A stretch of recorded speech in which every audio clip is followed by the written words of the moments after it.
16ാം നിയമസഭയിലെ നിയുക്ത എംഎൽഎമാർ സത്യപ്രതിജ്ഞ ചെയ്തപ്പോൾ നിരവധി കൗതുകകരമായ രംഗങ്ങൾക്ക് കേരള നിയമസഭ സാക്ഷ്യം വഹിച്ചു. മുൻ മുഖ്യമന്ത്രി പിണറായി വിജയൻ സത്യപ്രതിജ്ഞയ്ക്കായി എത്തിയപ്പോൾ ഭരണപ്രതിപക്ഷ ഭേദമന്യേ സഭയിൽ ഊഷ്മളമായ രംഗങ്ങളാണ് അരങ്ങേറിയത്. ശ്രീ പിണറായി വിജയൻ.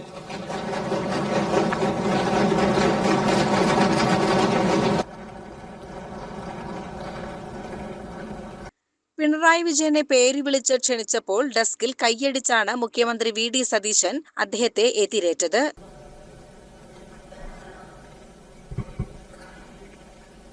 പിണറായി വിജയൻ എന്ന ഞാൻ നിയമസഭയിലെ ഒരു അംഗമായി തെരഞ്ഞെടുക്കപ്പെട്ടിരിക്കുന്നതിനാൽ നിയമം വഴി സ്ഥാപിതമായ ഭാരതത്തിന്റെ ഭരണഘടനയോട് ഞാൻ നിർവ്യാജമായ വിശ്വസ്തതയും കൂറും പുലർത്തുമെന്നും ഞാൻ ഭാരതത്തിന്റെ പരമാധികാരവും അഖണ്ഡതയും നിലനിർത്തുമെന്നും ഞാൻ ഏറ്റെടുക്കുവാൻ പോകുന്ന കർത്തവ്യം ഞാൻ വിശ്വസ്തയോടുകൂടി നിർവഹിക്കുമെന്നും സഗൗരവം പ്രതിജ്ഞ ചെയ്യുന്നു.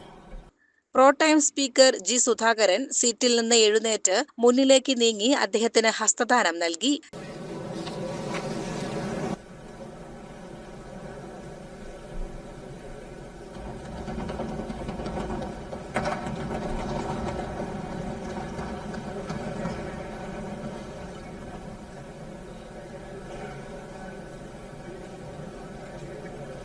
CPM വിട്ട് UDF പിന്തുണയോടെ MLA-മാരായ വി കുഞ്ഞികൃഷ്ണനും ടി കെ ഗോവിന്ദനും നിയമസഭയിൽ സത്യപ്രതിജ്ഞ ചെയ്യുന്നതിന് മുൻപ് പിണറായി വിജയനെ അഭിവാദ്യം ചെയ്തു.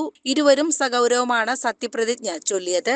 വിശ്വസ്തതയും കൂറും പുലർത്തുമെന്നും ഞാൻ ഭാരതത്തിന്റെ പരമാധികാരവും അഖണ്ഡതയും നിലനിർത്തുമെന്നും ഞാൻ ഏറ്റെടുക്കുവാൻ പോകുന്ന കർത്തവ്യം ഞാൻ വിശ്വസ്തയോടുകൂടി നിർവഹിക്കുമെന്നും സഗൗരവം പ്രതിജ്ഞ ചെയ്യുന്നു.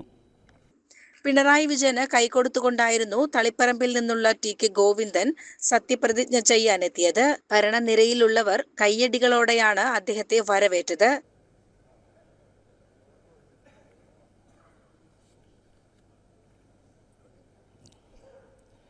ടി കെ ഗോവിന്ദൻ മാസ്റ്റർ എന്ന ഞാൻ നിയമസഭയിലെ ഒരംഗമായി തിരഞ്ഞെടുക്കപ്പെട്ടതിനാൽ നിയമം വഴി സ്ഥാപിതമായ ഭാരതത്തിൻ്റെ ഭരണഘടനയോട് ഞാൻ നിർവ്യാജമായ വിശ്വസ്തതയും കൂറും പുലർത്തുമെന്നും ഞാൻ ഭാരതത്തിൻ്റെ പരമാധികാരവും അഖണ്ഡതയും നിലനിർത്തുമെന്നും ഞാൻ ഏറ്റെടുക്കുവാൻ പോകുന്ന കർത്തവ്യം ഞാൻ വിശ്വസ്തയോടെ നിർവഹിക്കുമെന്നും സഗൗരവം പ്രതിജ്ഞ ചെയ്യുന്നു. പിണറായി വിജയന് അഭിവാദ്യം അർപ്പിച്ചുകൊണ്ടായിരുന്നു പയ്യന്നൂരിൽ നിന്നും സഭയിലെത്തിയ വി കുഞ്ഞികൃഷ്ണൻ പ്രതിജ്ഞ ചൊല്ലിയത്. ഇരുവരും CPM-നോട് ഏറ്റുമുട്ടിയാണ് സഭയിലെത്തിയത്. News desk CCN.